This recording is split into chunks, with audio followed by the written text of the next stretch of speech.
예배 시간 되기를 바랍니다 하고 함께 동참해 주셨습니다.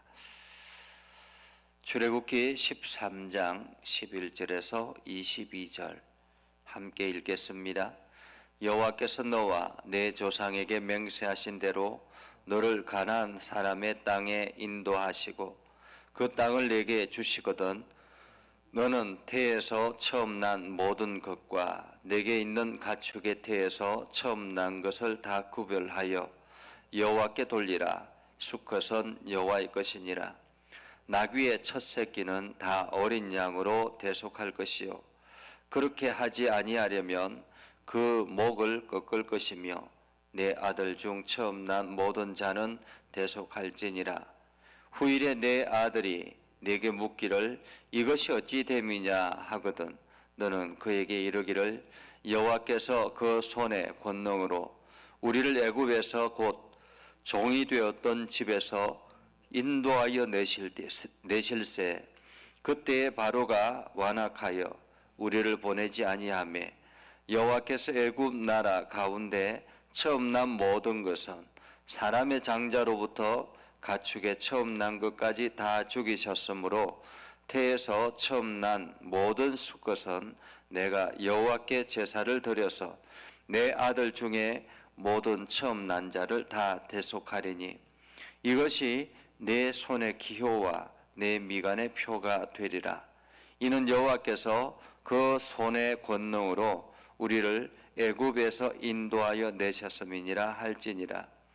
바로가 백성을 보낸 후에 블레셋 사람의 땅의 길은 가까울지라도 하나님이 그들을 그 길로 인도하지 아니하셨으니 이는 하나님이 말씀하시기를 이 백성이 전쟁을 하게 되면 마음을 돌이켜 애굽으로 돌아갈까 하셨습니다.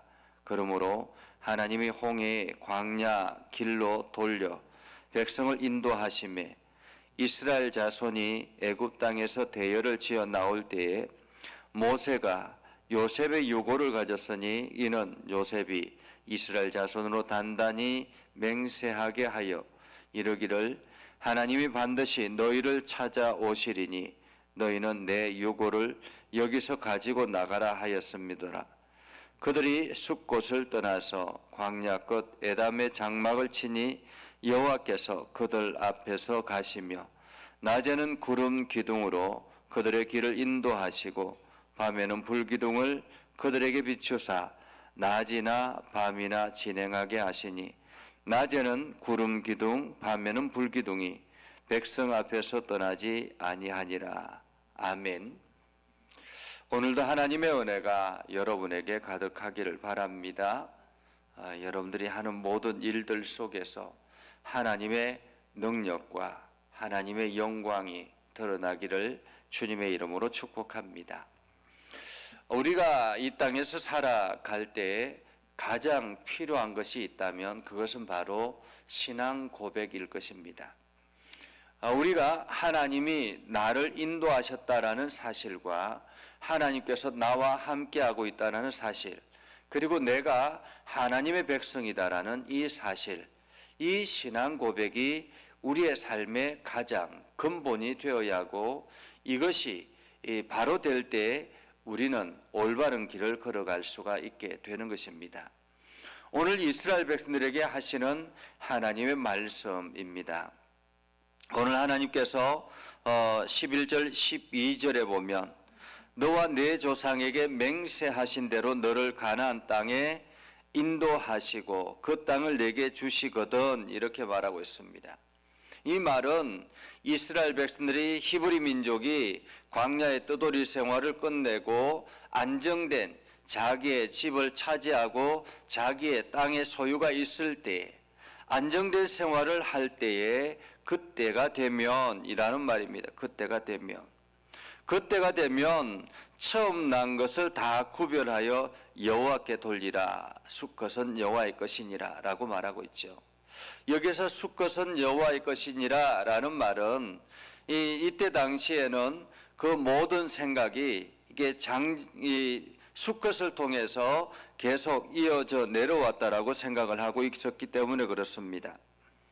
그래서 처음 난 모든 것은 다 여호와께 구별하여 드려라 라고 말하고 있습니다. 처음 난 모든 것은 다 여호와께 구별하여. 그런데 모든 것은 다 여호와께 구별하여 드리는데 나귀의 첫 새끼는 다 어린 양으로 대속하라 라고 말하고 있습니다. 나귀는 나중에 레위기에 보면 부정한 짐승이라고 해서 하나님 앞에 드릴 수 없는 짐승입니다. 이 부정한 짐승이기 때문에 하나님 앞에 제물로 드릴 수 없기 때문에 이 나귀가 태어나면 그것은 대신 어린 양을 대신해서 대속해서 하나님 앞에 드려라 라는 말입니다. 이때부터 대속이라는 말이 생겨나게 됐습니다. 하나님 앞에 드릴 수 없는 환경이 되거나 하나님 앞에 드릴 수 없는 물건이 되면 이것은 대속해서 하나님 앞에 드려야 된다. 그 대속해서 드리는 것은 양으로 대속하라라고 말하고 있죠. 그럼 만약에 그렇지 아니하려면, 그렇게 양으로 대속하지 않으려면 그것의 목을 꺾으라라는 말입니다. 한마디로 그것을 죽이라라는 말이죠. 이것은 사람에게도 마찬가지입니다. 사람도 처음 난 모든 것은 다 대속해서 드려라라고 말합니다. 내 아들 중에 처음 난 모든 자는 대속할지니라. 이 대속한다라는 말, 이 말은 처음 난 것을 하나님 앞에 드려라라는 의미는 무슨 뜻일까요? 이 처음 난 것 장자를 하나님 앞에 드려라라는 말은 이 장자가 그 이스라엘의 대표를 말합니다. 그 집안의 대표를 말합니다. 그렇기 때문에 장자를 드려라라는 말은 그 집안의 모든 것을 하나님 앞에 드려라라는 말이기도 합니다. 그래서 장자를 하나님 앞에 드린다라는 것은 곧 우리 집안의 모든 것은 다 하나님의 소유물입니다 라는 그런 믿음의 고백이라는 말이죠. 그런데 이것을 대속해서 드려라라는 말은 이게 짐승을 잡아서 늘 하나님 앞에 드려라라는 말입니다. 신앙의 고백을 하라라는 말이죠. 그런데 이것이 나중에 민수기에 가면, 민수기 18장 16절에 가면 은 5세겔로 속전으로 바꾸어서 드려라라고 말하기도 합니다. 이 은 5세겔은 노동자 6개월의 월급입니다. 엄청난 금액이죠. 6개월 동안 한 번도 쓰지 아니하고 드려지는 그 임금, 이것이 첫 장자의 생명의 대속의 값이다라는 거죠. 한마디로 사람의 생명의 가치가 그만큼 높다라는 말입니다. 물론 가난한 사람들이거나 부자거나 이 첫 생명에 대한 대속은 반드시 드려야 되는 것입니다. 단지 나중에 화목제물이나 다른 여러 기타 제물들, 지금 우리로 말하면 감사예물이나 건축헌금이나 이러한 것들은 부자는 많이 내고 가난한 사람들은 비둘기를 대신 드려도 되지만은 이 대속의 제물은 반드시 드려야 된다. 이것은 부자나 가난한 사람이나 반드시 드려야 된다라고 말하고 있습니다. 이렇게 대속의 제물을 하나님 앞에 드리게 되는데 이 대속을 이제 우리가 구약시대 때는 계속 짐승을 잡아서 하나님 앞에 드렸습니다. 그런데 이것이 이제 오늘날 우리들에게는 예수 그리스도가 우리의 대속 제물이 되셔서 하나님 앞에 희생의 제물을 드리게 된 것이죠. 구약시대 때는 매 때마다 짐승을 잡아서 드려야 했지만은 이제는 예수 그리스도의 단 한 번의 그 십자가 대속의 제물을 통해서 모든 이들이 하나님의 소유물이 되었다라는 믿음의 고백, 신앙의 고백을 하게 된 것입니다. 그렇기 때문에 우리가 예수 그리스도의 은혜가 크다라는 말이지요. 자, 이렇게 해서 하나님의 소유물이다라는 신앙의 고백을 하고 난 뒤에 오늘 이 17절에 보면 이렇게 말합니다. 바로가 백성을 보낸 후에 블레셋 사람의 땅의 길은 가까울지라도 하나님이 그들을 그 길로 인도하지 아니하셨으니라고 말하고 있죠.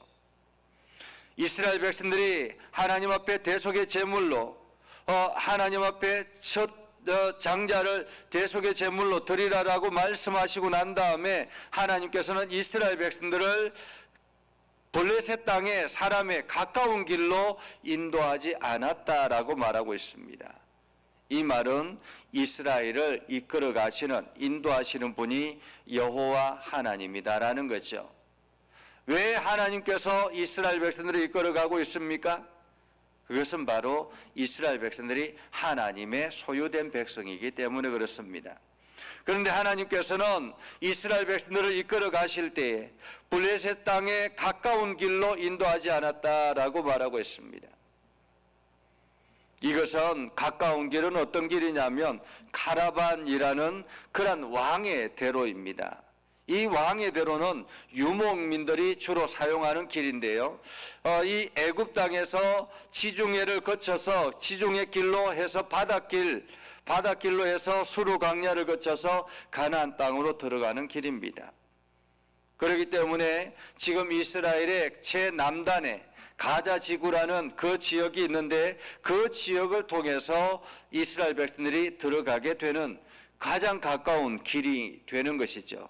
그런데 하나님께서는 이 길로 인도하지 않았다라고 말하고 있습니다.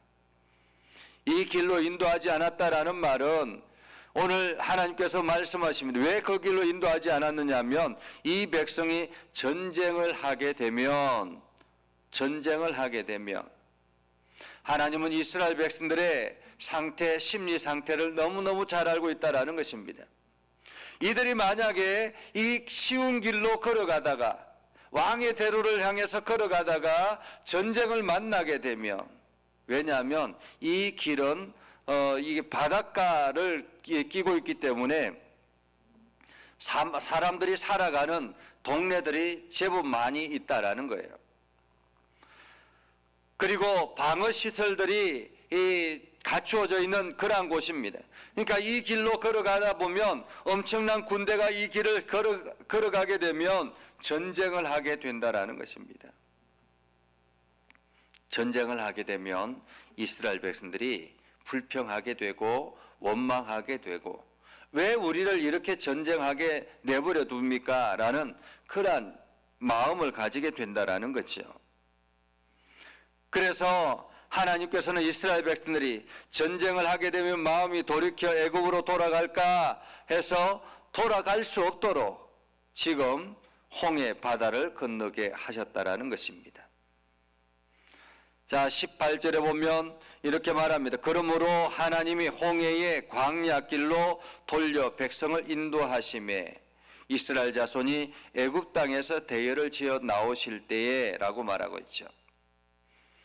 하나님께서 홍해 바다를 건너게 홍해 길로 인도하시는 것, 그것은 바로 이스라엘 백성들을 위한 길이다라는 말입니다.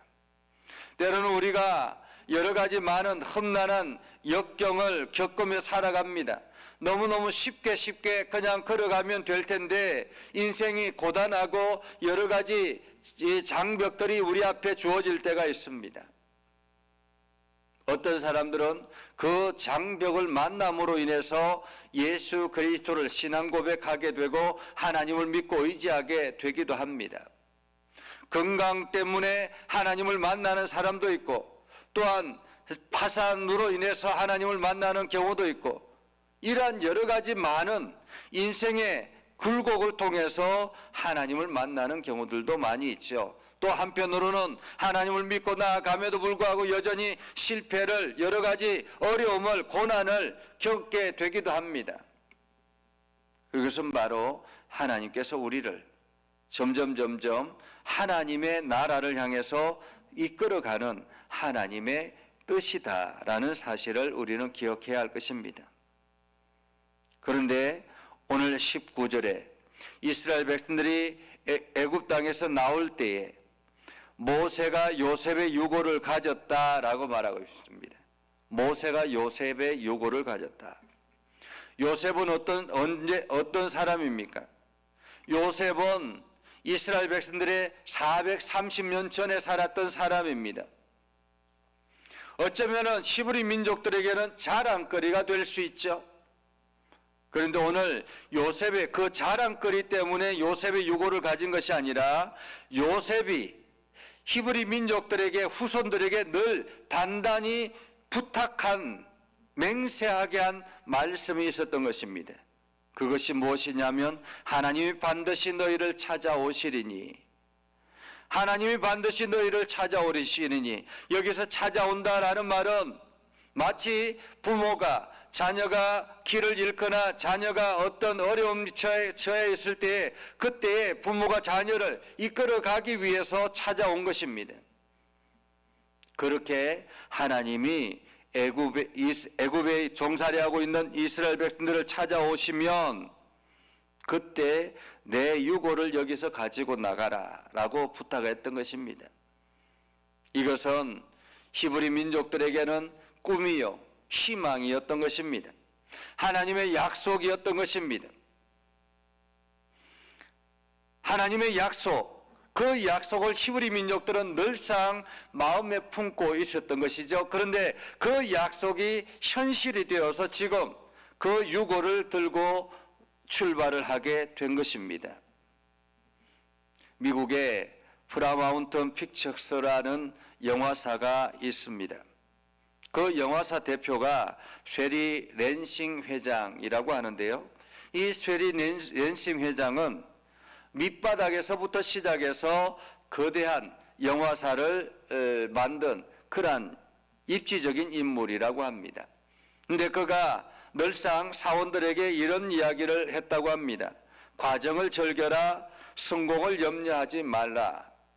과정을 즐겨라, 성공을 염려하지 마라. 이 말은 여러 가지 때로는 힘들고 어려운 일들이 있지만은 그러나 그 과정을 즐겨라라는 것입니다. 우리 인생에 여러 가지 많은 굴곡들이 있고 어려움들이 있지만은 그 과정을 즐겨라라는 말이죠. 성공을 염려하지 말라라는 말은 과정을 즐기다 보면 반드시 성공이 너희에게 찾아올 것이다 라는 말입니다. 오늘 하나님께서 이스라엘 백성들과 함께하고 있다라는 것, 이스라엘 백성들이 광야의 여정을 걸어가고 있다라는 것, 그리고 무엇보다도 이스라엘 백성들과 함께하고 있는 그 하나님이 이스라엘 백성들을 이끌어가고 인도하고 있다라는 사실, 그렇기 때문에 그 하나님과 함께하는 과정을 즐겨라라는 것입니다. 그러면 성공을 염려하지 않아도 된다라는 거죠. 왜냐하면 어느 순간인가 과정을 즐기다 보면 하나님께서 이스라엘 백성들을 광야에서 이제 가나안 땅으로 이끌어낼 것이다라는 것입니다. 오늘 우리가 살아가는 길, 그것은 하나님과 함께하는 길입니다. 내 인생 가운데 때로는 여러 가지 어려운 일이 있고 일이 쉽게 풀리지 않는 일들도 있습니다. 그러나 조급하지 마시기 바랍니다. 하나님께서 우리를 인도하시기 때문에 그렇지요. 21절에 보면 말씀합니다. 여호와께서 그들 앞에서 가시며 낮에는 구름 기둥으로 그들의 길을 인도하시고 밤에는 불 기둥으로 그들을 비추사 낮이나 밤이나 진행하게 하시니 낮에는 구름 기둥 밤에는 불 기둥이 백성 앞에서 떠나지 아니하니라. 비록 이스라엘 백성들이 광야에서 고난과 역경과 여러 가지 어려움이 있지만은 분명한 사실은 하나님이 이스라엘 백성들과 함께하고 있다라는 사실, 하나님이 이스라엘 백성들을 떠나지 않고 있다라는 사실입니다. 오늘 우리가 살아가는 이 현장, 이 광야의 현장에도 마찬가지이죠. 내 뜻대로 되지 않는다고 할지라도 분명한 사실은 하나님이 여러분과 함께하고 있다는 사실입니다. 하나님이 여러분을 이끌어가고 있다는 사실입니다. 이 사실을 여러분들이 오늘도 믿고 조급해하지 마시고 안전하게 또한 담대하게 오늘 하루를 즐기며 나아가는 주님과 동행하는 복된 삶을 살아갈 수 있기를 주님의 이름으로 축복합니다. 기도하겠습니다. 거룩하신 아버지 하나님, 은혜를 감사합니다. 오늘도 하나님의 말씀을 듣고 순종하며 하나님의 선한 뜻대로 나아가기를 소망합니다. 하나님 우리와 함께 하셔서 하나님의 말씀을 듣고 깨닫게 하시고 우리가 행하는 모든 일들 속에 주의 영광을 드러내게 하여 주옵소서. 하나님, 오늘도 하나님의 말씀 통해서 우리가 두려워하지 않게 하시고 우리 앞에 주어진 현실을 우리가 즐거워하며 기뻐하며 나아가게 하옵소서. 어떠한 일들이 닥쳐온다 할지라도 염려하지 않게 하시고 불평하지 않게 하시고 주님의 손 꼭 붙들고 주님께 기도하며 나아가는 우리의 삶이 되게 하옵소서. 이 코로나19의 이 어려운 환경 속에서도 주님께서 함께하고 있음을 우리가 믿고 의지하며 오늘도 담대하게 걸어가게 하옵소서. 예수님의 이름으로 기도드리옵나이다. 아멘. 이제는 우리 구주 예수 그리스도의 은혜와 하나님 아버지 극진하신 사랑과 성령님의 감화 감동 역사 위로 교통하심의 은혜가 오늘도 주의 말씀 안에 있는 모든 믿음의 백성들 위해 하는 모든 일들 위해 영원토록 함께 하옵시기를 간절히 축원하옵나이다. 아멘.